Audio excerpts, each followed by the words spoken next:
الحمد للہ وحدہ والصلاة والسلام علی من لا نبی بعد اما بعد فاعوذ باللہ من الشیطان الرجیم بسم اللہ الرحمن الرحیم وما ابرئ نفسی ان النفس لامارۃ بالسوء الا ما رحم ربی ان ربی غفور رحیم صدق اللہ مولانا العظیم۔ میرے بھائیوں اور عزیزوں اور میری بہنوں اور بچیوں، آج ہم 13واں پارہ شروع کر رہے ہیں اور سورہ یوسف جاری ہے۔ کل سورہ یوسف میں حضرت یوسف علیہ السلام کے حالات کا بیان یہاں تک پہنچا تھا کہ آپ جیل سے رہا ہو گئے اور بادشاہ نے یہ چاہا کہ میرے پاس انہیں لایا جائے۔ چنانچہ انہوں نے ضروری سمجھا کہ بادشاہ کے پاس جانے سے پہلے جو مجھ پر الزامات لگائے گئے تھے عورتوں کے حوالے سے، اس کا ازالہ ہونا ضروری ہے۔ چنانچہ آپ جانے سے آپ نے انکار کر دیا اور فرمایا کہ پہلے یہ معلوم کرو کہ ان عورتوں کا حال کیا تھا، انہیں جو میرے خلاف ایک سازش تیار کی تھی وہ کیا تھی۔ چنانچہ اس کے جواب میں بیگمات مصر نے اور عزیز مصر کی بیوی نے دونوں نے اعتراف کیا کہ جو کچھ ہوا یہ ہم نے کیا تھا اور اس میں سراسر ہم قصوروار تھیں۔ یوسف بالکل پاک دامن ہیں، ان کا اس میں کوئی قصور نہیں تھا۔ چنانچہ 13واں پارہ یہاں سے شروع ہوتا ہے کہ یوسف علیہ السلام نے فرمایا کہ میں یہ دعویٰ نہیں کرتا کہ میرا نفس کبھی گناہ نہیں کر سکتا۔ وما ابرئ نفسی، میں اپنے نفس کی برات نہیں کرتا۔ ان النفس لامارۃ بالسوء، نفس تو بدی پر اکساتا ہی ہے۔ الا ما رحم ربی، ہاں کسی پر میرا رب رحم فرمائے تو وہ نفس کی اکساہٹ سے محفوظ رہتا ہے۔ ان ربی غفور الرحیم، بے شک میرا رب بخشنے والا رحم کرنے والا۔ تو میں یہ بتانا چاہتا تھا کہ اللہ تعالیٰ کا مجھ پر رحم ہے، اس کی رحمت ہے مجھ پر۔ ان کی تمام کوششوں کے باوجود میں بھی ایک نوجوان تھا، میں بہک سکتا تھا، لیکن اللہ نے میری حفاظت فرمائی۔ اور یہ شاید اشارہ اس بات کی طرف بھی ہے کہ آپ چونکہ اللہ کے نبی تھے تو اللہ کے نبی معصوم پیدا ہوتے ہیں، ان کے اندر گناہ کے جذبات موجود ہوتے ہیں، ان کے اندر بھی وہی خیالات اور وہی عواطف موجود ہوتے ہیں جو عام انسانوں میں ہیں۔ گناہ کا جذبہ ان میں بھی ہوتا ہے اور جنسی قوتیں ان میں بھی ہوتی ہیں، لیکن ان میں اور دوسرے انسانوں میں فرق یہ ہے کہ دوسرا آدمی بڑے سے بڑا زاہد و عابد بھی وہ کبھی نہ کبھی گناہ کے قابو آ جاتا ہے اور کبھی نہ کبھی بہک جاتا ہے، لیکن اللہ کے نبیوں کی حفاظت کرنے والی چونکہ اللہ کی ذات ہے، عصمت ان کے ساتھ ساتھ چلتی ہے، اس لیے وہ کبھی بھی زندگی میں نہ نبوت کے اعلان سے پہلے نہ نبوت کے بعد بہکتے نہیں ہیں۔ اللہ ان کی ہمیشہ حفاظت فرماتا ہے۔ چنانچہ یوسف علیہ السلام کی چونکہ اللہ حفاظت فرما رہا تھا، اور یہی وہ بات ہے جو اللہ ما رحم ربی سے فرمائی گئی۔ نبی کریم صلی اللہ علیہ وسلم کے بارے میں ہم یہ جانتے ہیں کہ نبوت سے پہلے بھی کبھی کوئی ایسا تصور اگر پیدا ہوا، کوئی ایسی ضرورت پیدا ہو گئی یا ایسا وقت آ گیا کسی وجہ سے کہ گناہ بھی نہیں لیکن عام گناہ کے قریب کی کوئی بات بھی آپ سے سرزد ہو سکتی تھی، تو اللہ نے آپ سے سرزد نہیں ہونے دی، آپ کی حفاظت فرمائی۔ عرب عام طور پہ ننگے پھرا کرتے تھے، اور ظاہر ننگے پھرنا ایک گناہ کبیرہ ہے، اللہ کا نبی تو اس کے بارے میں سوچ بھی نہیں سکتا۔ لیکن کعبۃ اللہ کی تعمیر کے وقت جس کے پاس کوئی کندھے پہ رکھنے کو کپڑا نہیں تھا، وہ آرام سے بغیر کسی تکلف کے اپنا تہمد اتار کے اپنے کندھے پہ رکھ دیتا تھا۔ حضرت عباس نے بھی حضور سے یہ کہا کہ آپ کا کندھا زخمی ہو رہا ہے، آپ بھی اپنا تہمد اتاریے اور کندھے پہ رکھ لیجیے، لیکن آپ نے انکار کیا۔ انہوں نے جھپٹ کر آپ کا تہمد چھین کر دینا چاہا آپ کو، لیکن اس تصور سے کہ شاید میرا تہبند کھل گیا تو میں ننگا نہ ہو جاؤں، حضور بے ہوش ہو کے گر گئے. انہوں نے گھبرا کر اپنا ہاتھ چھوڑ، ان کا تہبند چھوڑ دیا. یہ ایک مثال ہے اس بات کی کہ اللہ کے نبیوں کی غیر معمولی طور پہ حفاظت کی جاتی ہے، اور یہ تو ایک بہت بڑا واقعہ تھا. تو اس میں اللہ نے اپنے بننے والے پیغمبر یوسف کی حفاظت فرمائی. انہوں نے کہا کہ میں یہ بھی چاہتا تھا کہ مجھے چونکہ لوگوں کی اصلاح کرنی ہے، آئندہ نبوت کرنی ہے، لوگوں کو دعوت دینی ہے، تو لوگوں کو میرے کردار کے بارے میں اطمینان ہونا چاہیے کہ یہ وہ شخص ہے کہ جو کبھی ایسے حالوں میں بھی بد کرداری کا شکار نہیں ہوا جبکہ بد کرداری اس کو کھلے عام دعوت دے رہی تھی، جبکہ ایسے حال میں شاید ہی دنیا میں کوئی بچ سکتا ہو. لیکن اس وقت بھی اللہ کے عظیم انسان نے اپنا دامن عفت ہاتھ سے نہیں چھوڑا. چنانچہ بادشاہ نے کہا انہیں میرے پاس لائیے، استخلص لنفسی، میں اسے اپنے لیے خاص کر لینا چاہتا ہوں. چنانچہ یوسف علیہ السلام کے پاس کو آپ کے بادشاہ کے پاس لے جایا گیا. تو قرآن کریم کہتا فلما کلمہ قال انک الیوم لدینا مکین امین. اب سے پہلے تو بادشاہ نے صرف غائبانہ ان کی خوبیاں سنی تھی، لیکن آپ سے گفتگو کا موقع نہیں ملا تھا. براہ راست وہ نہیں جانتا تھا کہ آپ کس کیلیبر کے آدمی ہیں. چنانچہ جب آپ سے گفتگو ہوئی، اور یقیناً گفتگو کا موضوع یہی رہا ہوگا جو اس نے خواب دیکھا تھا اور آنے والے حالات کے بارے میں پریشان تھا، تو اس کے بارے میں جب پوری طرح کھل کے یوسف علیہ السلام سے گفتگو کی تو وہ سمجھ گیا کہ یہ تو غیر معمولی آدمی ہیں اور ہمیں ان سے فائدہ اٹھانا چاہیے. تو انہوں نے کہا انک الیوم لدینا مکین امین، آج سے آپ ہمارے ہاں قدر و منزلت کے حامل ہوں گے، یعنی آپ کی غیر معمولی عزت ہوگی. اس پر حضرت یوسف علیہ السلام نے دیکھا کہ یہ مجھ سے کام لینا چاہتے ہیں اور کام بھی بہت بڑا درپیش ہے کہ اگلے 7 سال کے بعد ایک بہت بڑا قحط پڑنے والا، اور قحط ایسا ہمہ گیر ہوگا جس کا شکار صرف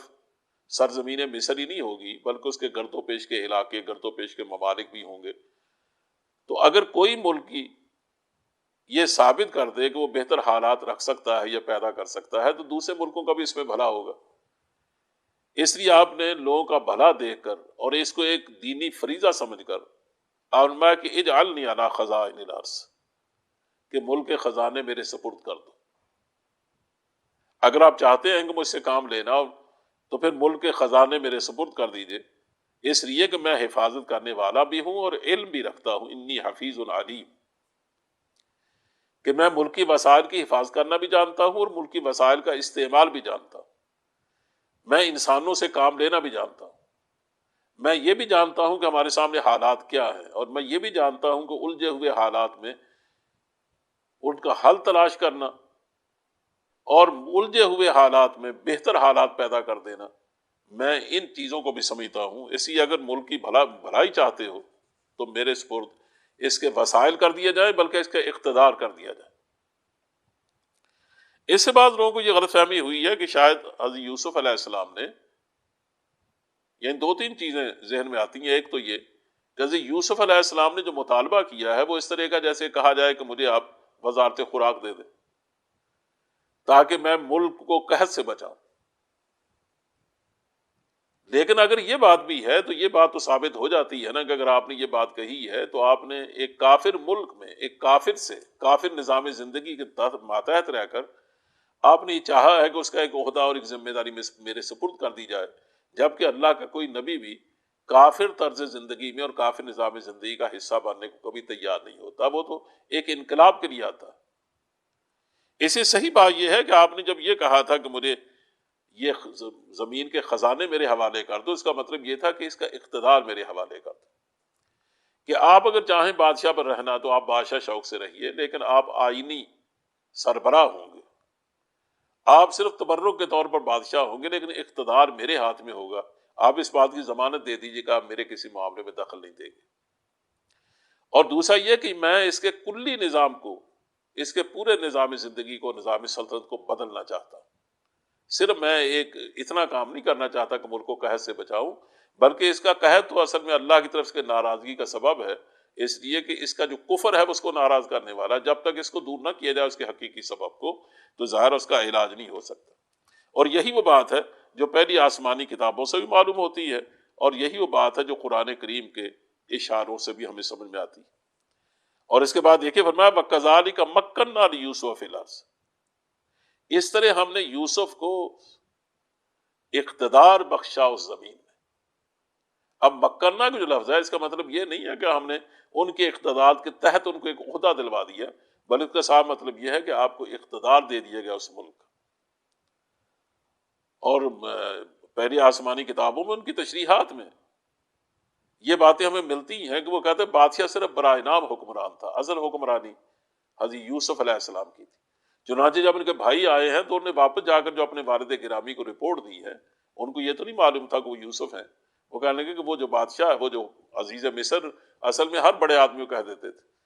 کہ وہ جو عزیز ہے، عزیز مصر ہے، وہ اس کا حکم پورے ملک میں چلتا ہے اور کوئی اس کے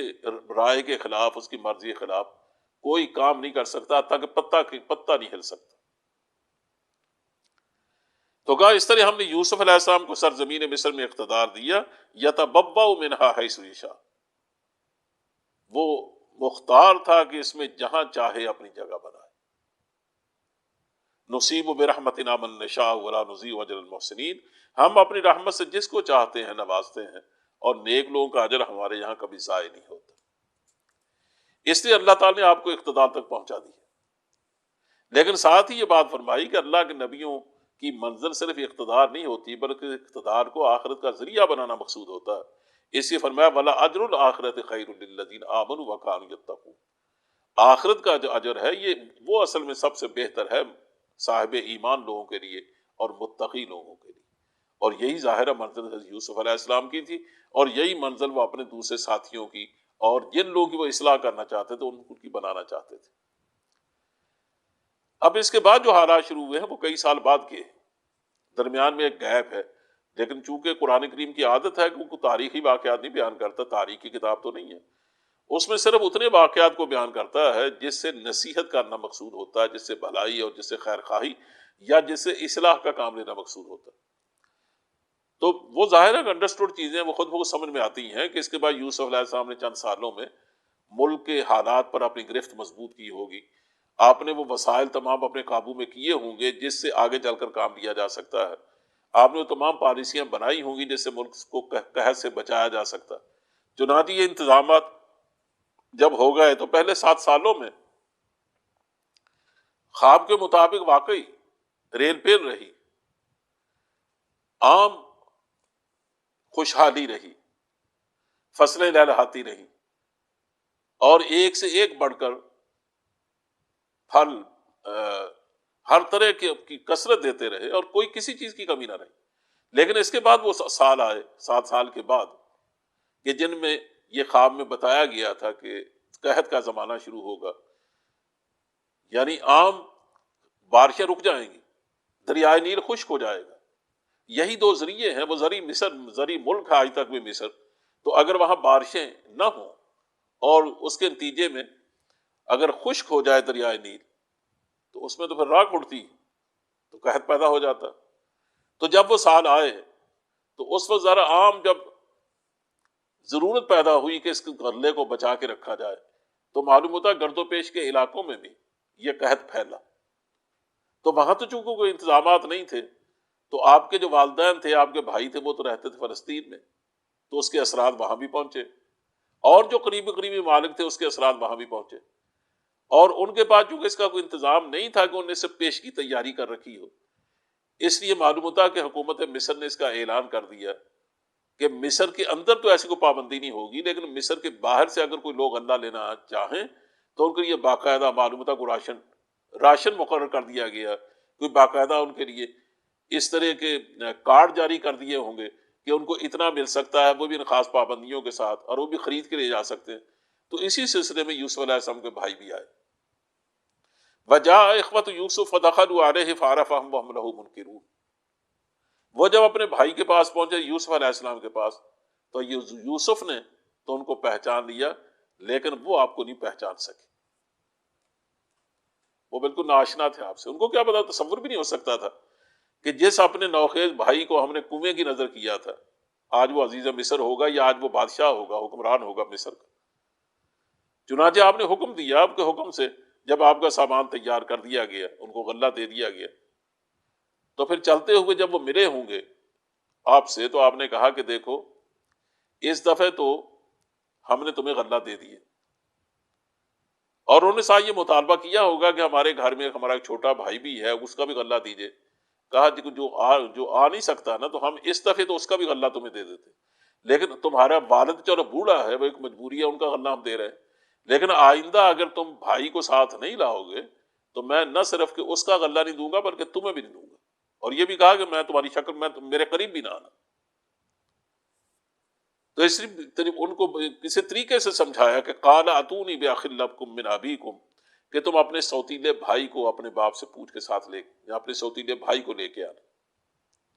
الا ترون انی اوفی الکیل وانا خیر المنزلین، تم دیکھتے نہیں ہو میں پیمانہ بھر کر دیتا ہوں اور میں کیسا اچھا مہمان نواز ہوں، میں نے تمہارے ساتھ کیسا اچھا سلوک کیا، لیکن فإن لم تأتونی بہ فلا کیل لکم عندی ولا تقربون، اور اگر تم اسے ساتھ نہ لائے تو پھر ہمارے پاس کوئی غلہ نہیں، اور میرے قریب بھی نہ پھٹک۔ چنانچہ انہوں نے جا کر انہوں نے کہا کہ ہم وعدہ تو نہیں کرتے، لیکن ہم کوشش کریں گے کہ ہمارے والد اگر اجازت دے دیں تو ہم ان کو لے کے آئیں گے۔ تو جا کر انہوں نے اپنے والد سے کہا۔ ہاں، مزید یہ کہ جب وہ چلنے لگے تو یوسف علیہ السلام نے اپنے ملازموں سے کہا کہ ان کی جو نقدی ہے جو لے کے آئے تھے وہ بھی ان کے سامان کے اندر رکھ دو۔ چنانچہ جب وہ واپس گئے اور انہوں نے جا کر وہاں اپنا سامان کھولا، فلما فتحوا متاعهم وجدوا بضاعتهم ردت الیہم، انہوں نے دیکھا کہ اپنا سامان کھول کر تو انہوں نے اپنا جو متاع تھا، جو اپنا وہ نقدی لے کے گئے تھے، وہ بھی دیکھا کہ وہ بھی ان کے ساتھ لوٹا دی گئی ہے۔ تو اپنے والد سے کہنے لگے یا ابانا ما نبغی، ابا جان اور ہم کیا چاہتے ہیں، ہذہ بضاعتنا ردت الینا، یہ ہمارا ہی سامان جو ہمیں لوٹا دیا گیا ہے، یعنی ہماری نقدی وغیرہ جو ہم لے کے گئے تو واپس کر دی گئی ہے۔ تو دیکھیں کتنا اچھا انہیں ہمارے ساتھ سلوک کیا۔ تو اس لیے آپ بھائی کو ہمارے ساتھ بھیجیں تاکہ وہاں سے ہم غلہ لے کے آئیں، اب وہاں سے رسد لائیں، اور ساتھ ہی یہ کہا کہ ہم وعدہ کرتے ہیں کہ ہم بھائی کی حفاظت کریں گے، اور اس سے ظاہر ہے کہ ہم زیادہ غلہ لا سکیں گے۔ لیکن والد کو جو پہلا تجربہ ہو چکا تھا یوسف علیہ السلام کے بارے میں، انہوں نے کہا اللہ نرسلہ معکم حتی تؤتونی موثقا من اللہ، کہا میں تمہارے ساتھ نہیں بھیجوں گا تمہارے چھوٹے بھائی بنیامین کو تا وقت ہے کہ تم مجھے ایک مضبوط قسم کا عہد اور قسم دو، لتاتوننی بہ الا ان یحاط بکم، کہ تم اپنے بھائی کو لے کے آؤ گے بجوز اس کے کہ تمہیں گھیر لیا جائے۔ یہ اس لحاظ سے انہوں نے کہا کہ ان کی حیثیت ملک مصر میں جاتے ہوئے ایسی تھی جیسے قبائلی علاقوں کے لوگ ہی ہوتی، تو یہ تو قبائلی علاقے کی طرح باہر کے لوگ تھے نا، مصر کے اندر کے لوگ نہیں تھے، کہ ہو سکتا ہے کہ کہیں تم پر یہ الزام لگا دیا جائے کہ یہ تو قبائلی علاقے کے لوگ ہیں، شاید یہاں کو فساد پیدا کرنے کے لیے آئے ہیں، تو ایسا نہ ہو کہ کہیں تم گرفتار کر لیے جاؤ، ایسی کوئی صورت ہو جائے تو اور بات ہے، ورنہ تم کچھ بھی ہو جائے اپنے بھائی کو چھوڑ کے نہ ہونا۔ انہوں نے چنانچہ ایسا ہی وعدہ کیا، اور پھر چلتے ہوئے حضرت یعقوب علیہ السلام نے کو نصیحتیں بھی فرمائی کہ اکٹھے جہاں داخل نہ ہونا، الگ الگ داخل ہونا، تاکہ یہ نہ سمجھے کہ واقعی جتھا آیا ہے، باہر کے لوگوں کو نقصان پہنچائیں گے۔ چنانچہ وہاں ویسے ہی گئے جیسے باپ نے کہا تھا، تو کہا ولما دخلوا علی یوسف آوی الیہ اخاہ قال انی انا اخوک فلا تبتئس بما كانوا یعملون، جب وہ یوسف علیہ السلام کے پاس پہنچے تو انہوں نے دیکھا کہ بھائی بھی ان کے ساتھ آیا ہے، تو آوی الیہ اخاہ، تو انہوں نے اپنے بھائی کو اپنے پاس الگ بلا لیا اور الگ کر کے کہنے لگے انی انا اخوک، میں تیرا بھائی ہوں، فلا تبتئس بما كانوا یعملون، اب تک جو کوئی تو نے ان سے صدمے سہے ہیں، ان بھائیوں نے ظالم قسم کے لوگ ہیں، تمہارے ساتھ جو کچھ کیا ہوگا ان کو غم نہ کر، بھول جاؤ انہیں، جو لوگ یہ کرتے رہے۔ اب ان کا ارادہ ظاہر یہ تھا کہ میں بھائی کو ان کے ساتھ واپس نہیں جانے دوں گا، اس کو یقین دلایا کہ تم اب میرے پاس ہی رہو گے۔ اس کا انتظام انہوں نے یہ کیا کہ جب ان کو غلہ ان کے اونٹوں پہ لدوا دیا تو اپنے نوکروں سے کہہ کر اس میں جو اپنا خاص پیمانہ تھا ناپنے کا، وہ خاص بنیامین کے سامان میں رکھ دیا۔ چنانچہ جب وہ واپس جانے لگے تو پیچھے دیکھا کہ وہ ان کے نوکروں دیکھا بھائی یہاں پیمانہ ہی نہیں ہے، تو انہوں نے شور مچا دیا کہ نفقد سوال مالک، کہ ہم بادشاہ کا پیمانہ ہم کو نہیں ملتا، اور ساتھ ہی یہ کہا وَلِمَنْ جَاءَ بِهِ حِمْلُ بَعِيرٍ وَأَنَا بِهِ زَعِيمٌ، جو شخص کو پیمانہ لا کے دے گا ہم اس کے لیے ایک بار شتر انعام مقرر کرتے ہیں۔ تو انہوں نے کہا تاللہ لقد علمتم ما جئنا لنفسد فی الارض وما كنا سارقین، انہوں نے کہا اللہ کی قسم ہے ہم یہاں فساد مچانے کے لیے تو نہیں آئے، ہم کوئی چور لوگ تو نہیں ہیں۔ انہوں نے سے پوچھا اچھا تم ہی بتاؤ، قالوا فما جزاؤہ ان کنتم کاذبین، کب بتاؤ اس شخص کا کیا بدلہ ہے اگر تم جھوٹے نکلے،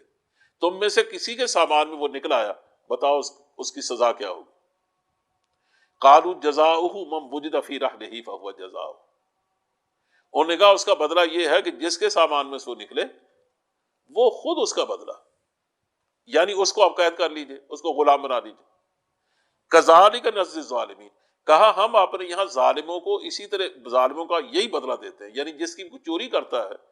تو ابراہیمی شریعت کے مطابق اس کو غلام بنا لیا جاتا ہے، اس کے حوالے کر دیا جاتا ہے۔ یہ ہے اصل میں وہ اللہ کا احسان جس کا آگے ذکر کیا جا رہا ہے کہ فَبَدَأَ بِأَوْعِيَتِهِمْ قَبْلَ وِعَاءِ أَخِيهِ ثُمَّ اسْتَخْرَجَهَا مِنْ وِعَاءِ أَخِيهِ، ان کے بھائی کا سامان کھولنے سے پہلے انہیں دوسروں کے سامان کھولے، پھر ان کے بھائی کا سامان کھولا تو اس سے وہ نکل آیا، وہ پیمانہ مل گیا۔ اب ظاہر ہے چونکہ یہ پہلے کہہ چکے تھے کہ ہمارے یہاں طریقہ یہی ہے کہ اسی کو غلام بنا لیا جائے، اب چنانچہ انہوں نے اس کو روک لیا کہ ہم اس کو اب جانے نہیں دیں گے، اسی تو ہمارا قصوروار ہے۔ اللہ فرماتا ہے کہ چونکہ آپ پیغمبر تھے،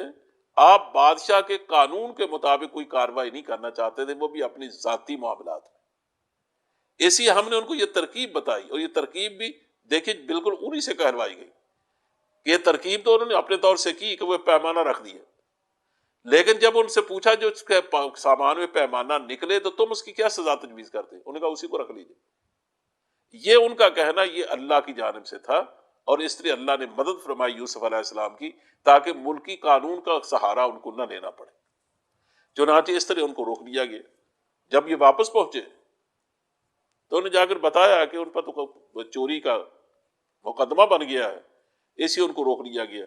اب ظاہر ہے کہ وہ سوچ بھی نہیں سکتے تھے یعقوب علیہ السلام کو میرا بیٹا چور بھی ہو سکتا ہے، تو ان کو ظاہر جو صدمہ ہو سکتا تھا وہ ظاہر ہے۔ انہوں نے کہا کہ معلوم ہوتا ہے کہ تم نے یہ جان بوجھ کر بات بنائی کہ جس طرح تمہارے لیے یوسف علیہ السلام پر ظلم کرنا آسان ہو گیا تھا ایک بہانے کی وجہ سے، تم نے ایسا ایک بہانہ یہ گھڑ لیا۔ لیکن ان کا جو بڑا بھائی تھا اس نے جانے سے انکار کر دیا۔ جب یہ لوگ واپس چلے گئے اس نے کہا کہ تمہیں پتا ہے کہ ہم جس طرح کی ایک موقع قسمیں دے کے آئے ہیں اپنے والد کو، تم جاؤ میں نہیں جاؤں گا، میں تو یا یہ ہے کہ اللہ تعالیٰ کو صورت پیدا کر دے نکلنے کی تب جاؤں گا، اور یا یہ ہے کہ بھائی کا کوئی معاملہ تصفیہ ہو جائے تو تب۔ لیکن جب جا کے انہوں نے بتایا ان کو تو ان پر تو قیامت گزر گئی۔ کہا بل سولت لکم انفسکم امرا، کہا تمہارے لیے اس بڑے معاملے کو تمہارے نفسوں نے آسان کر دیا، فصبر جمیل، بس میں اس پر صبر کروں گا، اور یہی میرے سے پاس چاہ رہا ہے۔ عسى اللہ یاتینی بہم جمیعا، ہو سکتا اللہ ان سب کو میرے پاس لے آئے۔ اور اس کے بعد رخ پھیر کر ان سے الگ ہو کے بیٹھ گئے، اور اب ان کے اندر سے دکھ جو ابھرنے لگا تو اس کو الفاظ بن کر زبان پر بھی آیا۔ وقال یا اسفا علی یوسف، کہا ہائے افسوس یوسف کی جدائی پر، وابیضت عیناہ من الحزن فہو کظیم، غم کی وجہ سے ان کی آنکھیں بھی سفید ہو گئی تھی، یعنی اندھے ہو گئے تھے، فہو کظیم، اور وہ اندر ہی اندر دل ہی دل میں غم سے گھٹے جا رہے تھے۔ جب ان کا یہ حال دیکھا تو گھر والوں نے کہا تاللہ تفتح تذکر یوسف حتی تکون حرضا او تکون من الہالکین، بیٹوں نے کہا خدا کے لیے آپ تو یوسف ہی کو یاد کیے جاتے ہیں، آپ تو معلوم ہوتا ہے اس کے غم میں اپنے آپ کو بھلا دیں گے، اپنے اس کے غم میں آپ اپنے آپ کو بھلا دیں گے یا اپنی جان ہلاک کر ڈالیں گے۔ کہا انما اشکو بثی وحزنی الی اللہ واعلم من اللہ ما لا تعلمون، کہا میری شکایت صرف اپنے اللہ سے ہے، میں اپنا غم اسی کو بتاتا ہوں اور اپنا حزن بھی، اور میں اللہ سے وہ کچھ جانتا ہوں جو تم نہیں جانتے۔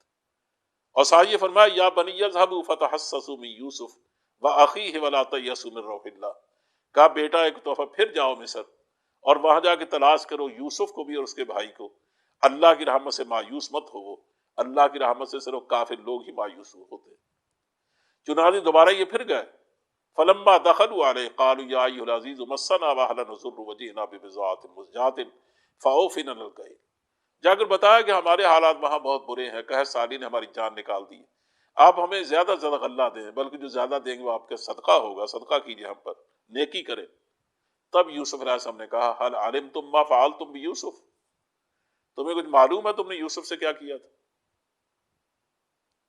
اب ان کے کان کھڑے ہو کہ تم نے یوسف سے کیا کیا، اس کے بھائی سے کیا کیا، انسان تم جاہلون، جب تم جاہل تھے۔ اب وہ حیران ہو کر کہنے لگے آئنک لانت یوسف، معلوم ہوتا ہے کہ آپ ہی یوسف ہیں۔ قال انا یوسف وھذا اخی، کہا ہاں میں یوسف ہوں اور یہ میرا بھائی ہے۔ قد من اللہ علینا، اللہ نے ہم پر احسان کیا۔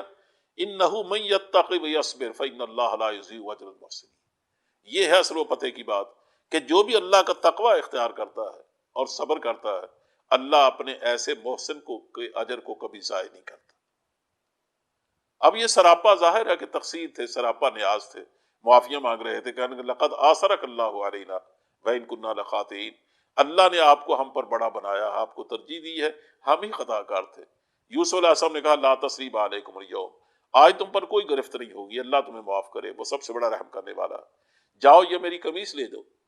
اور جا کر میرے باپ کے چہرے پہ ڈال دو، اللہ ان کو بینا کر دے گا، ان کی نظر بحال کر دے گا، پھر اپنے اہل خاندان کو لے کر میرے پاس آ جاؤ۔ چنانچہ ان سب کو لے کر آئے اور ان کو مصر میں اللہ نے ٹھکانہ دیا، اور اس طرح سے 400 سال وہاں ان کے قیام کا بندوبست کر دیا۔ 400 سال کے بعد وہاں دوبارہ ایک قومی تحریک چلی، یہ چونکہ باہر کے لوگ تھے، مصر کے اندر سے ایک تحریک اٹھی، تو انہوں نے دوبارہ ملک کے اقتدار پہ قبضہ کرنے کے بعد جو دوسرے لوگ تھے جن میں سے بادشاہ تھا، ان کو تو وہاں سے نکلنے پر مجبور کر دیا، لیکن بنی اسرائیل کو انہیں غلام بنا لیا، اور پھر اس کے بعد موسیٰ علیہ السلام تشریف لائے تو ان کو غلامی سے نجات ملی۔ آخر میں جا کر چند نصیحتیں فرمائی ہیں جو اصل میں اس کا سرمایہ ہے۔ اس طرح سے یوسف علیہ السلام کا واقعہ یہ ثابت کرتا ہے کہ اللہ کا ایک بندہ اللہ کے احکام کے مطابق، اس کی دی ہوئی فراست کے مطابق اور حکمت کے مطابق واقعتاً خوش دلی سے اور تقوی سے، اخلاص سے محنت کرتا ہے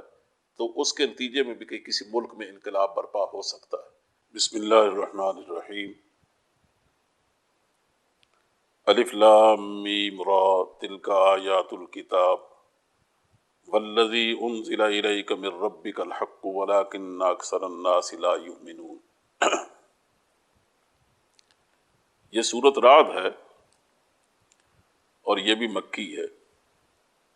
یعنی ہجرت سے پہلے نازل ہوئی۔ نام اس کا الرعد ہے، صرف اس کی علامت کے طور پر، اس کا عنوان نہیں ہے، چونکہ اس میں ایک آیت میں الرعد کا لفظ آیا ہے تو اس کی وجہ سے اس کا نام رکھ دیا گیا ہے کہ اس کو پہچان بنا دیا گیا ہے سورت کی۔ وَيُسَبِّحُ الرَّعْدُ بِحَمْدِهِ وَالْمَلَائِكَةُ مِنْ خِیفَتِهِ۔ اس کا زمانہ نزول جو ہے وہ معلوم ہوتا ہے سورہ یونس کے زمانے کے قریب قریب ہے، اس لیے کہ اس میں بھی بعض ایسی ضمنی شہادتیں موجود ہیں جس سے لگتا ہے کہ ہجرت کا زمانہ قریب آ رہا ہے اور آخری تنبیہات کی جا رہی ہیں اہل مکہ کو تاکہ وہ راہ راست پہ اگر آنا چاہیں تو آ جائیں۔ اس کا مرکزی مضمون پہلی آیت میں بیان کر دیا گیا ہے۔ تلک آیات الکتاب،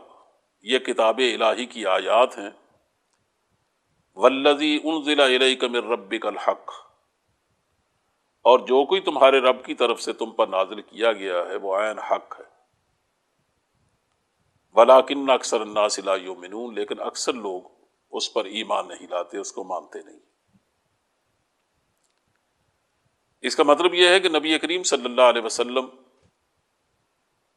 جو دعوت لے کے آئے، اور وہی دعوت ظاہر ہے اس کتاب الہی کی ہے، وہ دعوت جن بنیادوں پر اٹھائی گئی تھی وہ اہل مکہ کے نزدیک قابل تسلیم نہیں تھی، اس کی دعوت کو دیکھا جائے تو اس کی تین بنیادی چیزیں ہیں۔ سب سے پہلی بات تو یہ ہے کہ وہ ایک خدائی کی طرف دعوت دیتی ہے کہ اس پوری زندگی کا خدا ایک ہے، اور وہ خدا اللہ کی ذات ہے۔ اس کائنات کا نظام چلانے میں کسی اور کا کوئی تعلق نہیں، اللہ کی ذات واحد ہے، بلکہ احد ہے، وحدہ لا شریک ہے، نہ اس کی ذات میں کوئی شریک ہے، نہ اس کی صفات میں، نہ اس کے حقوق میں۔ دوسری بات جو اس دعوت میں بڑی شدت سے کہی گئی ہے وہ یہ ہے کہ یہ زندگی ہمیشہ رہنے والی زندگی نہیں ہے، بلکہ اس کے بعد ایک دوسری زندگی آنے والی ہے۔ یہ زندگی جو ہم گزار رہے ہیں یہ مہلت عمل ہے، اور یہ دنیا دار العمل ہے، ہمیں اس میں عمل کرنے کی ایک آسانی دی گئی ہے، ایک سہولت دی گئی ہے، مہلت دی گئی ہے، اور اس کے امکانات دیے گئے ہیں۔ اسی مہلت عمل کے بارے میں ایک دوسری زندگی میں ہم سے سوال و جواب ہوں گے، اور وہ اس میں ہمیں جواب دہی کرنا ہوگی۔ اور تیسری بات جس کی یہ حضور دعوت دیتے ہیں وہ یہ ہے کہ نبی کریم صلی اللہ علیہ وسلم کو اللہ تعالیٰ نے رسول بنا کے بھیجا ہے، اور آپ اللہ کے آخری رسول ہیں۔ آپ جو کچھ کہتے ہیں اپنی طرف سے نہیں کہتے، بلکہ خدا کی طرف سے کہتے ہیں۔ اس لیے جب آپ کوئی چیز فرماتے ہیں اور کوئی شخص اس کا انکار کرتا ہے تو اسے یہ سمجھ لینا چاہیے کہ وہ اللہ کی بات کا انکار کرتا ہے، کیونکہ اللہ کے پیغمبر کی زبان سے نکلنے والا ہر لفظ من جانب اللہ ہوتا ہے۔ یہ تین باتیں ہیں جو حضور کی دعوت کا خلاصہ، اور یہ جو شروع فرمایا ہے کہ یہ حق ہے جو اللہ نے اتارا ہے اس کتاب میں اور وہ لوگ مانتے نہیں ہیں، تو اس کا مطلب یہ ہے کہ یہ تین باتیں آپ لوگوں کے سامنے پیش کی جا رہی ہیں اور وہ اس کا انکار کرتے ہیں۔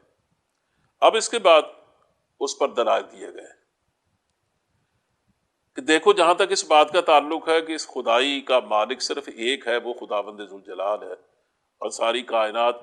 اسی کی ملکیت ہے، اسی کی ملک ہے، وہی اس کا مالک ہے۔ کہا یہ اگر تم کھلی آنکھوں سے دیکھو تو کوئی آنکھیں رکھنے والا آدمی بھی اگر اس میں معمولی بھی اس کے اندر عقل و شعور ہے تو وہ اس کا انکار نہیں کر سکتا۔ اللہ الذی رفع السماوات بغیر عمد ترونها ثم استوى على العرش وسخر الشمس والقمر كل يجري لأجل مسمى يدبر الامر۔ کہا دیکھو، اللہ ہی وہ ذات ہے جس نے آسمانوں اور زمین کو بغیر ستونوں کے کھڑا کیا۔ تم دیکھ لو آسمان جن کی وسعتوں کا نہ اندازہ ہو سکتا ہے نہ اس کی بلندی کا، اس کو کس چیز نے تھام رکھا؟ کوئی ستون نظر نہیں آتا۔ تو جو پروردگار بغیر ستونوں کے ایک اتنی بڑی عمارت کو استادہ کر سکتا ہے کہ جس کے اندر اتنے کرے ہیں کہ جن کو شمار آج تک نہیں کیا جا سکا، بلکہ جن کی وسعتوں کو ناپنا تو خیر دور کی بات ہے، اس کا علم بھی حاصل نہیں کیا جا سکا، تو جس پروردگار کی طاقت کا عالم یہ ہے، اور پھر یہ ہے کہ اس نے یوں نہیں کہ اس کو پیدا کر کے چھوڑ دیا ہو، ثم استوى علی العرش، پھر وہ عرش پر مستوی ہوا، وہ جلوہ فرما ہوا ہے اپنے تخت سلطنت پر، یعنی اس کی ایک سلطنت ہے، اور یہ پورا نظام زندگی اور پورا نظام مخلوقات اور پورا نظام سلطنت اور پورا نظام کائنات یہ اس کی گرفت میں ہے۔ اس کے حکم سے یہاں کا ہر کرہ حرکت کرتا ہے، اس کے حکم سے یہاں کے ذرے کو بڑھنے پھیلنے اگنے کا موقع ملتا ہے۔ یہاں جو چیز بھی وجود میں آتی ہے اسی کے حکم سے آتی ہے، اور جس کا وجود ختم ہوتا ہے اسی کے حکم سے ہوتا ہے۔ تو جس کی طاقت اور جس کی حکومت کی وسعتوں کا عالم یہ ہے، اور اس کے بغیر ظاہر ہے کوئی بھی ایسا نہیں جو اس وسعتوں کا مالک ہو، تو اس کے سوا کسی دوسری خدائی کا تصور کیسے کیا جا سکتا ہے؟ پھر یہ فرمایا کہ تم جن بڑے بڑے کروں کو دیکھ رہے ہو ان میں سورج چاند بڑے کرے ہیں، تو ان کو اللہ نے تمہاری خدمت پہ لگا رکھا۔ سورج چمکتا ہے ظاہر ہے تمہاری ضرورتیں پوری کرنے کے لیے، چاند دمکتا ہے تو تمہاری ضرورتوں کے لیے۔ اور پھر مزید بات یہ ہے کہ یہ ایسا نہیں ہے کہ ان کی کوئی منزلیں مقرر نہ ہو، ان کی کوئی جہت مقرر نہ ہو، ان کا محور مقرر نہ ہو، ان کا مدار مقرر نہ ہو، بلکہ کل یجری لاجل مسمی، اور پھر یہ بھی نہیں کہ یہ ہمیشہ چلتے رہیں گے، کہا ان کے لیے ہم نے ایک وقت مقرر کیا ہے، ایک ان کی اجل مسمی ہے، اس وقت تک یہ جاری ساری رہیں گے، اور جب اللہ تعالیٰ کی وہ مقرر کردہ وہ مدت آ جائے گی اور ختم ہو جائے گی، اس کے بعد یہ بے نور ہو کے گر جائیں گے۔ یعنی ان میں سے کوئی بھی خود مختار نہیں ہے. لوگ سورج کو پوچھتے ہیں تو سورج تو بیچارہ بندھا ہوا ہے ایک نظام کا، اور نظام خداوند ذوالجلال کے ہاتھ میں ہے.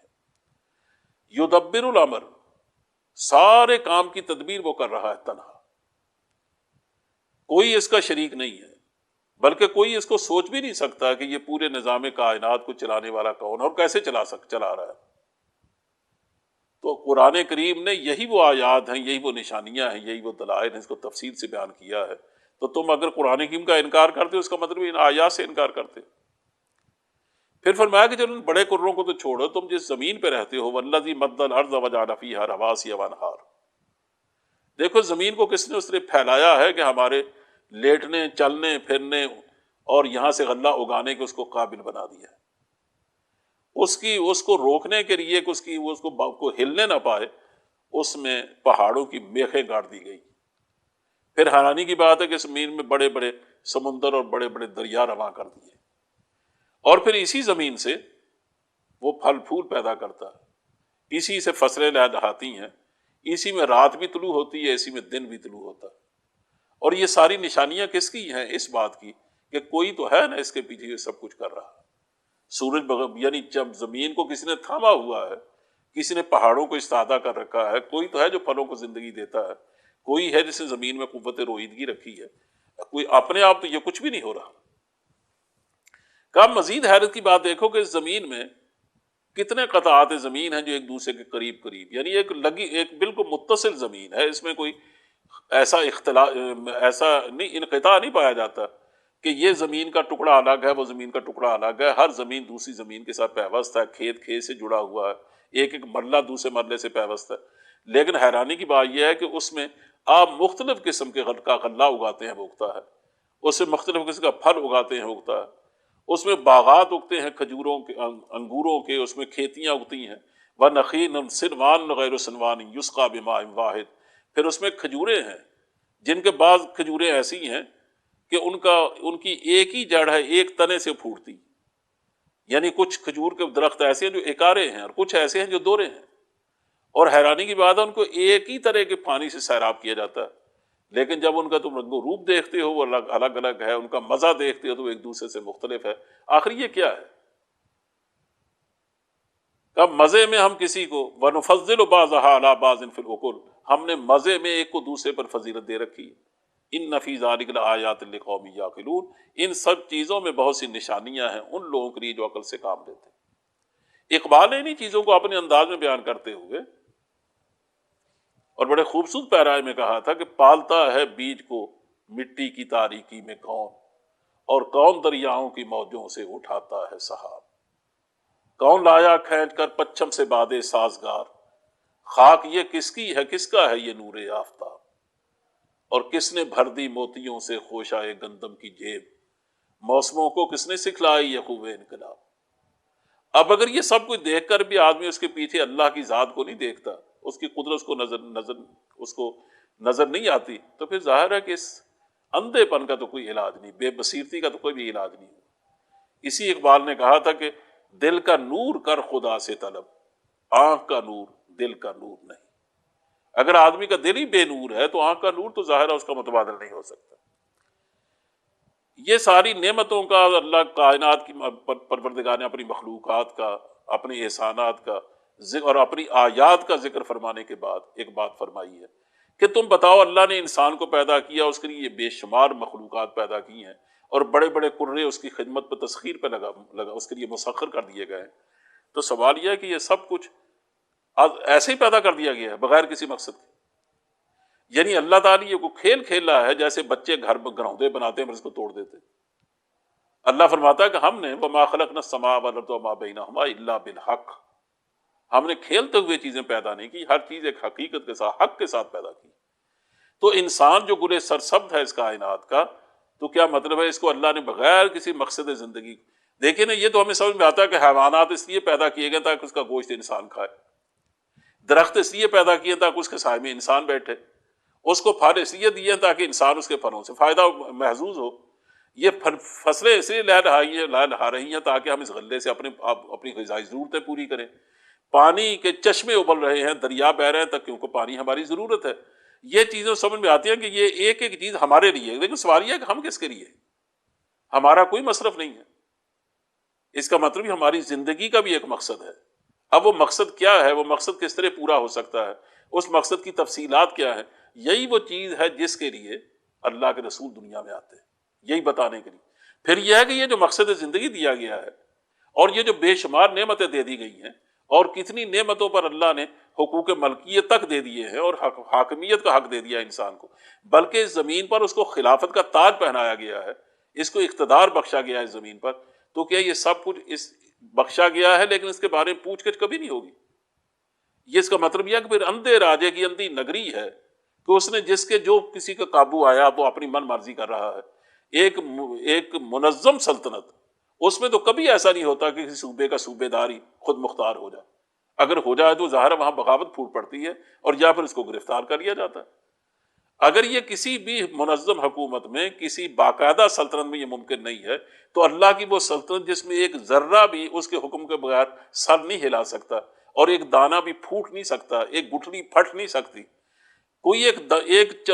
قطرہ بارش کا زمین پر نہیں برس سکتا جب تک اللہ کا حکم نہ ہو، صحرا میں کوئی پتا اس کے حکم کے بغیر نہیں گر سکتا، جس کی وہ حکومت اتنی باقاعدہ اور منظم ہے، یہ کیسے ہو سکتا ہے کہ یہاں جو چاہے کو کرتا پھر اس کو نہ پوچھے؟ تو اس کا مطلب یہ ہے کہ یہ جو دلائل ہیں یہ ہمیں خود بتاتے ہیں کہ تو اللہ کی ذات پہ دلالت کرتے ہیں، دوسرا اس بات پر دلالت کرتے ہیں کہ انسان کو خود یہاں جو بھیجا گیا تو اس کی زندگی کا ایک مقصد ہے، یہ رسالت کو ثابت کرتے ہیں۔ پھر یہ تیسری بات کہ انسان کو جو مقصد دیا گیا تو اس کے بارے میں ایک دن باز پرس بھی ہونی چاہیے، یہ آخرت کو تصور کو پیدا کرتے ہیں۔ یہی وہ چیزیں ہیں جو یہاں پہ بیان کیا گیا، وَإِن تَعْجَبْ فَعَجَبٌ قَوْلُهُمْ أَإِذَا كُنَّا تُرَابًا أَإِنَّا لَفِي خَلْقٍ جَدِيدٍ۔ کہا اگر تمہیں تعجب کرنا ہے تو تعجب کے قابل لوگوں کا یہ قول ہے کہ وہ یہ کہتے ہیں کہ جب ہم مر کر مٹی ہو جائیں گے تو کیا ہم نئے سرے سے پیدا کیے جائیں گے؟ اس کا مطلب یہ ہمارا مٹی ہو جانا یہ انتہا ہے ہمارے وجود کی، اس سے بڑھ کر تعجب کی بات اور کیا ہو سکتی؟ یعنی آدمی یہ سمجھے کہ انسانوں کو پیدا کر دیا گیا، وہ مر جاتے ہیں، پھر وہ مٹی ہو جاتے ہیں، بات ختم ہو گئی۔ تو یہ تو کھیل ہوا نا، یہ کسی حکیم کی حکمت تو نہ ہوئی، اس کی دانائی تو نہ ہوئی۔ اسے کہا گیا یہ کھیل نہیں ہے، اللہ نے یہاں ہر چیز کو پیدا کیا ہے تو ظاہر ہے کہ اس کا ایک مقصد ہے پیدا کرنے کا۔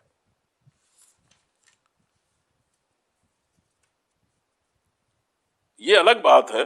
کہ لوگ اس کو تسلیم کریں نہ کریں، لیکن قرآن کریم کہتا ہے کہ اور تسلیم نہ کرنے کا تو ہر بات چھوڑیے۔ سوال یہ ہے کہ جو نظام زندگی لے کے آتے ہیں اللہ کے رسول، زمین کی ایک ایک چیز بلکہ کائنات کی ہر نعمت اس کی صداقت اور حقانیت پر دلیل ہے، لیکن اس سے ہٹ کر دلیل خود انسانوں کے اپنی حالات بھی ہیں۔ مثلا جو بھی اللہ کا رسول آیا، جو لوگ اس پر ایمان لائے، خود نبی کریم صلی اللہ علیہ وسلم کو دیکھ لیجئے، جو لوگ ان پر ایمان لائے ایک سیرت و کردار ان کا ہے، اور جنہوں نے ان کا انکار کیا زندگی بھر اذیتیں دیتے رہے ایک سیرت و کردار ان کا۔ دونوں کو سامنے رکھ کر دیکھ لیجئے کہ دو شخصیتیں ہیں، ایک کے اندر خدا خوفی ہے، انسانی ہمدردی ہے، ذمہ داری کا احساس ہے، جواب دہی کا ایک خوف ہے، وہ قدم قدم پھونک پھونک کے رکھتا ہے اور وہ اپنی آخرت کی تیاری کرتا ہے، دنیا کسی کا مال نہیں چھینتا، کسی کا حق نہیں چھینتا۔ ایک یہ زندگی ہے جو پیدا کی جا رہی ہے، جو اللہ کے نبی پیدا کرتے ہیں، اور ایک وہ زندگی ہے جو بالکل اس سے آوارگی کی زندگی ہے، آدمی حیوانی زندگی گزارتا ہے، بلکہ درندوں کی طرح زندگی گزارتا ہے، اور جنسی حالات میں وہ کتے بلیوں کی سطح پر اتر جاتا ہے، اس کی کوئی سطح باقی نہیں رہتی، اس کو اپنے مفاد کو اور اپنی خواہشات کو پورا کرنا مطلوب ہوتا ہے، اس لیے جو بھی اس کو کرنا پڑے وہ کر گزرتا ہے۔ دونوں زندگیاں سامنے رکھو، یا دونوں سامنے رکھی جاتی ہیں کہ دیکھو ایک یہ ہے، ایک کردار ہے اور ایک وہ کردار ہے، تم بتاؤ ان میں سے بہتر کردار کون سا ہے۔ پھر آگے چل کر ان کے بعد ان کے اعتراضات کا جواب دیا گیا۔ ایک ان کا اعتراض یہ تھا، وہ کہتے تھے کہ اگر نبی کریم صلی اللہ علیہ وسلم جو تعلیم لے کے آئے ہیں یہ وہی ہے جو پہلے انبیاء لے کے آئے تھے،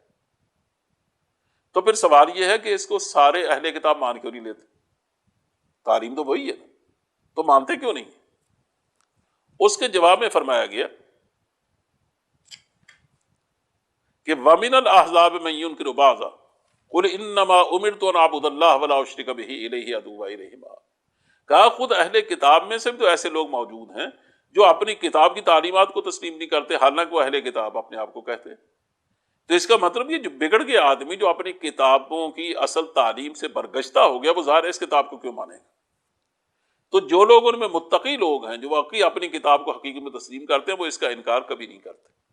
اور یہ وہی ہیں جو بعد میں آخر نبی کریم صلی اللہ علیہ وسلم کے ہاتھ پر ایمان بھی لائے، جن میں حضرت عبداللہ ابن سلام اور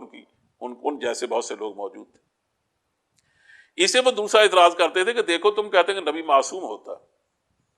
اور وہ نمونہ ہوتا ہے ساری دنیا کے لیے. سواریہ اگر ایسا ہے تو یہ نبی تو ایسا ہے جس کے بیوی بچے بھی ہیں، اس کا مطلب ہے اس کے اندر جنسی قوت بھی ہے، یہ جنسی تسکین بھی چاہتا ہے، اس کی جنسی ضروریات بھی ہیں، یہ کہاں کا معصوم ہوا؟ اس کے جواب میں فرمایا کہ اللہ کا رسول جو بھی دنیا میں آتا ہے نا، وہ دیکھو اپنی مرضی سے کچھ نہیں کرتا، وہ باوجود اس کے یہ جذبات رکھتا ہے، لیکن تم اس کی زندگی کی معصومیت کو چیلنج نہیں کر سکتے. وَمَا كَانَ لِرَسُولٍ أَن يَأْتِيَ بِآيَةٍ إِلَّا وَلَقَدْ أَرْسَلْنَا رُسُلًا مِّن قَبْلِكَ وَجَعَلْنَا لَهُمْ أَزْوَاجًا وَذُرِّيَّةً. ہم نے جتنے رسول بھی بھیجے ہیں ان کی بیویاں بھی تھیں، ان کے بچے بھی تھے، لیکن اس کے باوجود تم دیکھو اس کی زندگی کیا تھی. اس کی زندگی انسانیت کے لیے ہمیشہ اس طرح کا نمونہ رہی، بلکہ اتنی بے عیب رہی کہ جیسے پورے جسد انسانی میں چشم بینا ہے. جو فرق اس کے اور باقی اعضاء میں ہے، بالکل یہی فرق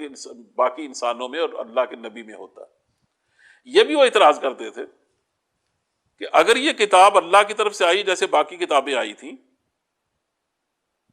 تو پھر وہ ان کتابوں کی موجودگی میں اس کی ضرورت کیا ہے؟ اس کے جواب فرمایا یمحو اللہ ما یشاء ویثبت.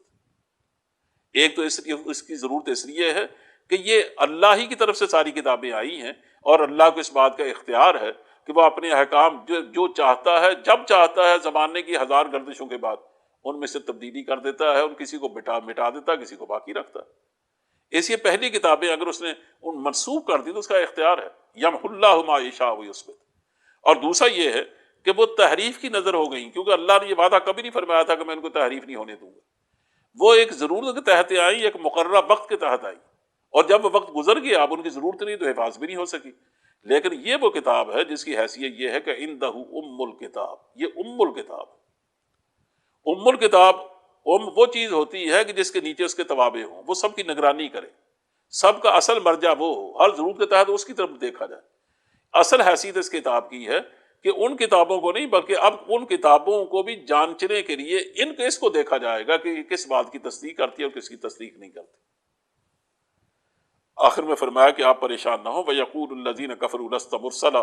قُلْ كَفَىٰ بِاللَّهِ شَهِيدًا بَيْنِي وَبَيْنَكُمْ وَمَنْ عِندَهُ عِلْمُ الْكِتَابِ. یہ لوگ کہتے ہیں کہ آپ اللہ کے رسول نہیں ہیں. آپ کہیے کہ اس پر اللہ کی گواہی کافی ہے میرے اور تمہارے درمیان. وَمَنْ عِندَهُ عِلْمُ الْكِتَابِ، اور پھر ہر اس شخص کی گواہی جس کے پاس آسمانی کتاب کا علم. تو جس کے پاس آسمانی کتاب کا علم ہے اور وہ واقعی اس میں دیانتدار بھی ہے، تو وہ خوب جانتا ہے کہ کوئی آسمانی کتاب ایسی نہیں گزری جس میں اللہ نے تفصیل سے آخری نبی کے احوال نہ بیان کیے ہوں اور ان کی نشانیاں بیان نہ کی ہوں. اس کے بعد سورہ ابراہیم ہے، یہ بھی مکی ہے. زمانہ نزول بھی انہی صورتوں کے قریب ہی بنتا ہے اس کا بھی،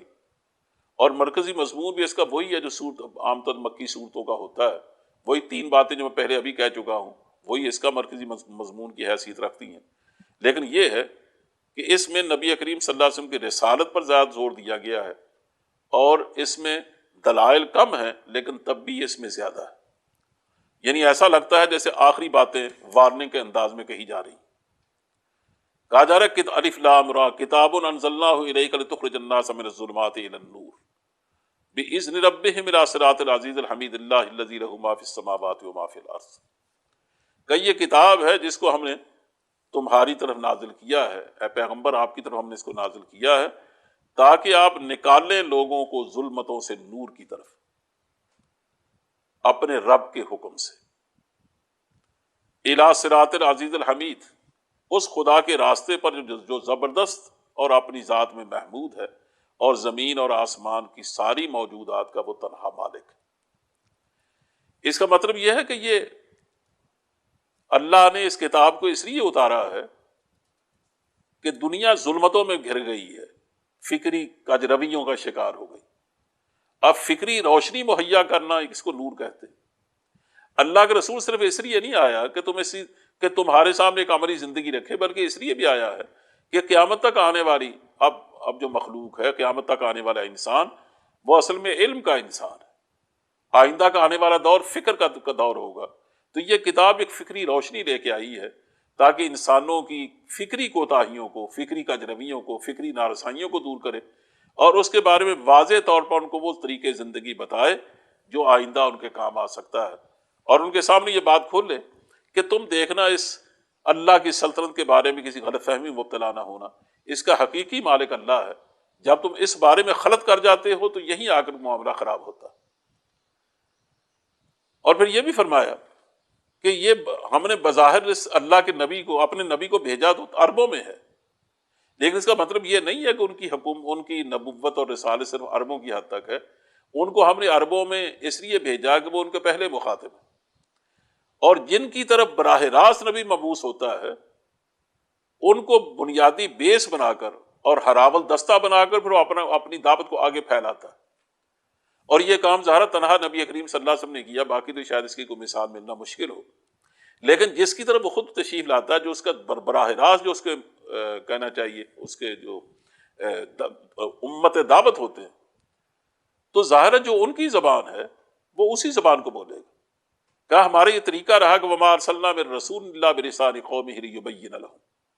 ہم نے کوئی رسول نہیں بھیجا مگر اسی قوم کی زبان میں، تاکہ وہ ان کو ہر بات کھول کے بیان کر سکے. اب اگر نبی کریم صلی اللہ علیہ وسلم براہ راست عربوں میں آئے لیکن آپ انگریزی بولتے تو پہلے تو ایک مدت چاہیے تھی آپ کو وہاں کی زبان سیکھنے کی، یا قوم کو مدت چاہیے تھی آپ کی زبان سیکھنے کی، تو آپ کام کب کرتے؟ براہ راست جس قوم کو ہدف بناتا ہے پیغمبر، وہ انہی میں سے ہونے کا فائدہ یہ ہوتا ہے کہ ایک تو وہ اس کے خاندان کے بارے میں، نام و نسب کے بارے میں تان نہیں کر سکتے، اس کے پس منظر میں جھانکنا ان کے لیے آسان ہوتا ہے، وہ اس کی شرافت نسب کو جانتے ہوتے ہیں، اس کے خاندان کو جانتے ہوتے ہیں، اس کی 40 سالہ زندگی ان میں گزری ہوتی ہے، وہ اس کے لیے ایک بہت بڑی دلیل ہوتی ہے. فقط لبثت فیکم عمرا من قبل، حضور کی زندگی کو دلیل بنایا گیا کہ میں نے ایک عمر گزاری ہے تم میں، تم نے بتاؤ مجھے کہ تم نے مجھے کیسا پایا. تو یہی بات یہ زبان کے بارے میں بھی ہے کہ وہ زبان وہی بولتا ہے جو وہ قوم بولتی ہے، تاکہ وہ اپنی بات کو پوری طرح ان کو سمجھا سکے. اس کے بعد اس پر پھر تاریخی دلائل بھی دیے کہ رسول اللہ صلی اللہ علیہ وسلم آپ جس کتاب کو لے کے آئے ہیں وہ جن ظلمتوں کا، گمراہیوں کا علاج کر رہی ہے اور تمہیں اس سے انکار ہے ماننے سے. تم دیکھو پہلے کتنے پیغمبر آئے، وہ بھی تو یہی کچھ لے کے آئے تھے. یعنی بنیاد تو تمام پیغمبروں کی ایک ہی ہے، اللہ کی طرف وہ دعوت دیتے ہیں، اللہ کے نبیوں کی دعوت دیتے ہیں، آخرت کی دعوت دیتے ہیں. وہ بتاتے ہیں کہ اللہ کو چونکہ سب سے بڑا ہے، اسی کو مطاع مطلق ہونے کا حق ہے، آئین سازی اسی کو زیب دیتی ہے، جس طرح اس کی عبادت کی جاتی ہے اس طرح اس کے احکام کی اطاعت بھی کی جاتی ہے. میں ایک رسول کی حیثیت تمہاری ایک نمونہ ہوں. یہی بات پہلے پیغمبر کہتے رہے، یہ حضور کہتے آئے ہیں. چنانچہ اس لیے باقی پیغمبروں کا ذکر کر کے ایک تاریخی حیثیت سے اس بات کو ثابت کیا کہ ہم نے موسیٰ کو اپنی آیات دے کر بھیجا اور ان سے بھی یہی کہا تھا ان اخرج قومک من الظلمات الی النور، یہ ظلمتوں میں ڈوبے ہوئے لوگ ہیں، ان کو نکالیے نور کی طرف. وذکرہم بایام اللہ، اور تاریخ الہی کے سبق آموز واقعات سنا کر ان کو نصیحت کیجیے. پھر موسیٰ علیہ السلام کے حوالے سے بعض باتیں ارشاد فرمائی گئی ہیں کہ کس طرح آپ نے ان کو دعوت دی، کس طرح قوم نے ان کے ساتھ سلوک کیا. اس سے فرمایا الم یاتکم نبأ الذین من قبلکم قوم نوح وعاد وثمود والذین من بعدہم، کہا تمہارے پاس قوم نوح، قوم عاد اور قوم سمود کے حالات نہیں پہنچے؟ ان کو دیکھو، انہوں نے جو دعوت دی تھی وہ کیا تھی، اور لوگوں نے جو سلوک کیا تھا، اور بالآخر ان کا جو انجام ہوا وہ کیا تھا. تو کہا تم بھی اگر وہی کچھ کرو گے تو ظاہر ہے تمہارا انجام بھی وہی ہوگا. یہ ایک بات ہے جو عام طور پر کہی جاتی ہے امتوں کی جانب سے قرآن کریم اس کو دہراتا ہے کہ ان لوگوں نے کہتے ہیں یہ جو 3 پیغمبروں کے نام لیے ان کی امتوں نے یہ کہا کہ تم ہمیں یہ کہتے ہو کہ ہم رسول بن کے آئے ہیں اور ہماری بات مانو، ان انتم الا بشر مثلنا، تم تو ہماری طرح کے انسان دکھائی دیتے. تریدون ان تصدونا عما کان یعبد آباؤنا، تم یہ چاہتے ہو کہ ہمیں روک دو اس عبادت سے جو ہمارے آباء و اجداد کرتے چلے آئے ہیں. فاتونا بسلطان مبین، اگر یہ بات ہے اس پر کوئی بڑی نشانی لاؤ کہ ہم ماننے پر مجبور ہو جائیں. تو پیغمبروں نے کہا ان نحن الا بشر مثلکم، انہوں نے کہا ہم نے کب کہا کہ ہم انسان نہیں ہیں، ہم بھی تمہاری طرح کے انسان ہیں. ان نحن نہیں ہیں ہم الا بشر مثلکم، مگر تمہاری طرح انسان ہیں. ولکن اللہ یمن علی من یشاء من عبادہ، لیکن اللہ اپنے بندوں میں سے جس پر چاہتا ہے احسان کرتا ہے اور اس کو نبوت سے نوازتا۔ یہ اللہ کا احسان ہے، یہ ایک ذمہ داری جو اللہ خاص بندوں کو عطا کرتا۔ اس لیے اس میں اور نبوت میں اور بشریت میں کوئی تضاد نہیں ہے، یہ ذمہ داری جس کو بھی اللہ عطا کر دے تو ظاہر ہے کہ ذمہ داری کو بوجھ اٹھانے کے لیے جیسی صلاحیتیں درکار ہیں وہ بھی اللہ تعالیٰ عطا فرما دیتا۔ چنانچہ اس پر مزید دلائل دیے گئے ہیں اور ان کا انجام ایک ایک قوم کا کھول کے بیان کیا گیا ہے۔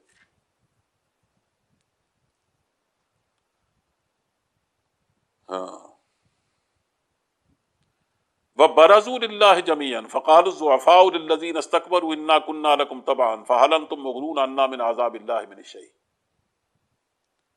کہا یہ لوگ جو تکبر کرتے ہیں دنیا میں اور جو لوگ ایمان لاتے ہیں تو ان کا مذاق اڑاتے ہیں ان کی غربت کا، کہا جب یہ نکلیں گے قیامت کے دن ہمارے سامنے آئیں گے تو اس وقت دیکھنا کہ یہ ضعیف اور کمزور لوگ ان تکبر کرنے والوں سے کہیں گے کہ انا کننا لکم تبعا فہل انتم مغنون عنا من عذاب اللہ من شیء، کہ ہم تو زندگی بھر تمہارے تابع رہے نا، تو کیا تم آر یہاں اللہ کے عذاب سے ہمیں کچھ بچا سکتے ہو؟ یہ بتایا گیا کہ جن لوگوں نے اللہ کے نبی کی دعوت کو قبول نہیں کیا ہے دنیا میں وہ جب تک رہے، اگر فرض کرے عذاب سے بچے بھی رہے، بڑا تکبر کرتے رہے، اپنے آپ کو نہ جانے کیا سمجھتے رہے، لیکن یہ اصل انجام ہے کہ جو قیامت میں ان کا ہوگا۔ تو انہوں نے کہا کہ اب ہمیں بچا سکتے ہو تو بچاؤ، تو وہ کہیں گے قالوا لو ہدانا اللہ لہدیناکم، اگر ہمیں اللہ ہدایت دیتا ہم تمہیں بھی ہدایت دے دیتے۔ سواء علینا جزینا ام صبرنا ما لنا من محیص، کہ اب تو یکساں ہے خواہ ہم جزا فضا کریں یا صبر کریں، بہرحال ہمارے بچنے کی کوئی صورت نہیں۔ چنانچہ اب تو جو ہونا تھا وہ ہو گیا، اور اس پر پھر اللہ تعالیٰ خاص و شجر طیب اور شجر خبیث کی مثال دے کر واضح کرتا ہے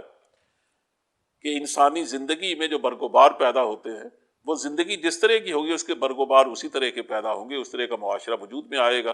پھر اللہ تعالیٰ نے اپنے کو احسانات کا ذکر فرمایا اور اپنے احسانات کا حوالہ دے کر بڑی نرمی سے اور ملائمت سے سمجھانا چاہا ہے۔ پھر اپنے عام احسانات کے بعد جو اہل مکہ پر احسانات کیے ہیں، حضرت ابراہیم علیہ السلام کی زندگی میں انہوں نے جس طرح اللہ کا گھر بنایا اور مکے کو اپنی دعاؤں سے نوازا، اور جو انہیں دعائیں مانگی وہاں کھڑے ہو کر ان کا سب کا ذکر ہے، اور اپنی اولاد کا بھی ذکر ہے۔ اور پھر آخر میں اللہ تعالیٰ نے فرمایا کہ دیکھو اسی کے مطابق اللہ نے اپنا آخری رسول بھیجا ہے، اب اگر تم اس کو قبول کر لیتے ہو تو ظاہر ہے تم ان دعاؤں کے مستحق ٹھہرو گے، اور نہیں قبول کرو گے تو تمہارا انجام وہی ہوگا جو قوم عاد قوم سمود کا ہوا۔ کہذا بلاغ للناس، یہ ایک پیغام ہے سب انسانوں کے لیے، وَلِيُنذَرُوا بِهِ، اور یہ بھیجا گیا اس لیے کہ ان کو اس کے ذریعے سے خبردار کر دیا جائے، وَلِيَعْلَمُوا أَنَّمَا هُوَ إِلَٰهٌ وَاحِدٌ، دیکھیں یہی اس کا اصل موضوع تھا، اور وہ جان لیں کہ حقیقت میں خدا بس ایک ہی ہے، وَلِيَذَّكَّرَ أُولُو الْأَلْبَابِ، اور جو عقل رکھتے ہیں وہ ہوش میں آ جائیں۔ وآخر دعوانا ان الحمد للہ رب العالمین۔